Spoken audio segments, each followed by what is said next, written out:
கோவையில் நடைபெறவுள்ள Maxwell stars night பிரம்மாண்ட கலை நிகழ்ச்சிக்கான நுழைவு சீட்டுகளை தமிழக சிறுபான்மை ஆணைய உறுப்பினர் முகமது ரபி அறிமுகம் செய்து வைத்தார்.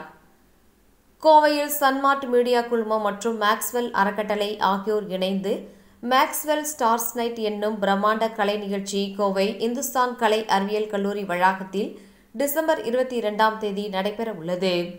மேக்ஸ்வெல் அறக்கட்டளை சார்பாக பெரியநாயக்கன்பாளையம் பகுதியில் கட்டப்பட உள்ள மகிழம் என்னும் ஆதரவற்றோர் இல்லம் கட்டிடம் கட்டுவதற்காக நிதி திரட்டும் வகையில் நடைபெற உள்ள இதில் பிரபல நடிகர்கள், சின்னத்திரை நட்சத்திரங்கள் என பலர் பங்கு பெற உள்ளனர்.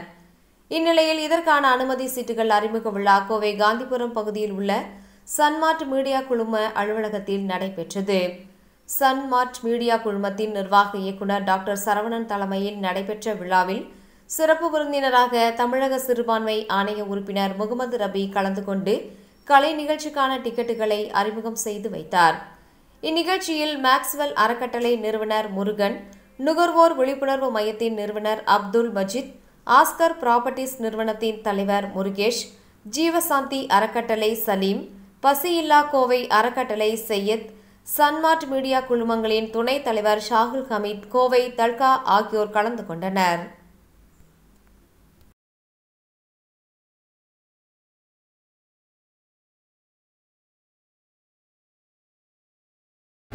அவங்களுடைய சூழ்நிலை, அவங்களுடைய தொழில் நஷ்டமாகி அவங்க ஒரு ஃபீஸ் கட்டாமல் ஸ்கூலுக்கு கூட குழந்தைகளுக்கு சாப்பாட்டுக்கு கூட வழி இல்லாமல் ஆனால் மாளிகையில் இருப்பாங்க. அந்த மாதிரி இருக்கிறவங்களுக்கு நீங்கள் போய் யாருக்குமே தெரியாமல் இறைவனுக்கும் உங்களுக்கும் மட்டும் தெரிந்த மாதிரி மற்றவங்க கிட்ட சொல்லாமல் அவங்களுக்கு போய் உதவி செய்யணும்னு சொல்லியிருக்காங்க. அது ஒரு இன்னொரு தர்மம் அப்படின்னு கேட்டீங்கன்னா மற்றவங்க பார்க்கிற மாதிரி தரும். மற்றவங்க 4 பேர் பார்க்கிற மாதிரி. இப்போ ஒரு இடத்துல போயிட்டு இருக்கோம், ஒரு வயசான அம்மா வர்றாங்க, ஒரு 500 ரூபாய் எடுத்துக்கோங்க. எதுக்கு அப்படின்னா மற்றவங்களை ஆர்வத்தை தூண்டுறதுக்காக அந்த தரும். மற்றவங்களுக்கு நாம இப்போ இவர் ரஃபி கொடுத்தாரு 500 ரூபாய், இப்போ சரவணன் சார் இருக்காங்க, நாமளும் ஏதோ கொடுக்கணும் அப்படிங்கிறத. இதே 2 விஷயத்தை எங்களுடைய நபிகள் நாயகம் எங்களுக்கு கற்றுக் கொடுத்துருக்காரு. அதை தான் செய்கிறேன். நான் பெருசா செய்யல, நீங்கள்லாம் பண்ற மாதிரி கூட நான் செய்யல. நான் எனக்கு 50 வயசு ஆனாலும் ஒரு 20 வருஷமா இந்த சமூக பணியில் இருக்கேன். அந்த சமூக பணியில எனக்கு என்ன கிடைச்சிருக்கு அப்படின்னா, இந்த மாதிரி எல்லாம் நண்பர்கள் கிடைச்சிருக்காங்க, நிம்மதியா இருக்கேன், சந்தோஷமா இருக்கேன், வேலைக்கு சாப்பிட்றேன், எந்த எனக்கு சுகரோ பிரஷரோ எந்த நோயும் இல்லை. இதுக்கு காரணம் என்னன்னா மற்றவங்க மேல அக்கறைப்படும். நீங்க சகோதரிகள் தான் இருக்கீங்க. பெற்றோர்கள் பேச்சை யார் சகோதரர்கள் இருக்காங்க, பெற்றோர்கள் பேச்சை யார் கேட்கிறாங்க, அவங்க வாழ்க்கையில தாய் தந்தை பேச்சை யார் கேட்கிறாங்க, அவங்க முன்னு சொல்றாங்க. தாய் தந்தை பேச்சை கேட்காதவங்க அவங்க என்ன உயரத்துக்கு வந்தாலும் அவங்க இலக்கு அடைய முடியும். அது என்னோட வாழ்க்கையில நான் நிறைய பேர்த்த பார்த்ததுனால என் அனுபவத்தை பார்க்கறது. சரிங்களா? அதனால தாய் தந்தையை பார்க்கணும், கூட பிறந்த சகோதரியை பார்க்கணும், கூட பிறந்த சகோதரர்களை பார்க்கணும். இதெல்லாம் பார்த்தாதான் நான் உயர்ந்த நிலைக்கு. முதல்ல நம்ம குடும்பத்தை பார்த்துக்குவோம்.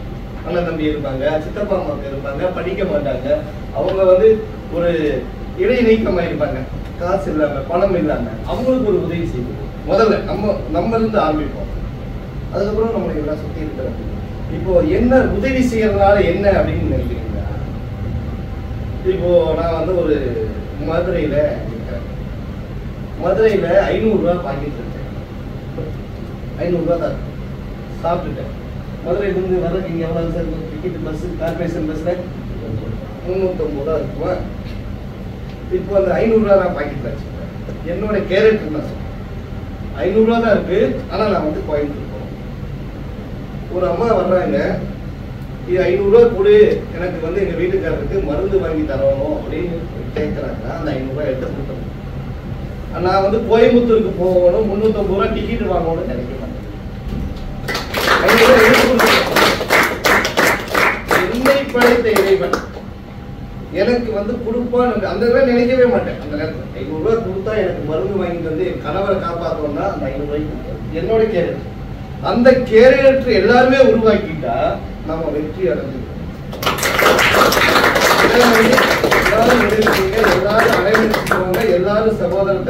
சொல்லி இந்த வாய்ப்பளித்த Saravanan sir, Murugesan sir, Jeevasamy sir மீண்டும் உங்களுக்கு நன்றி கூறி விடைபெறுகிறேன். நன்றி.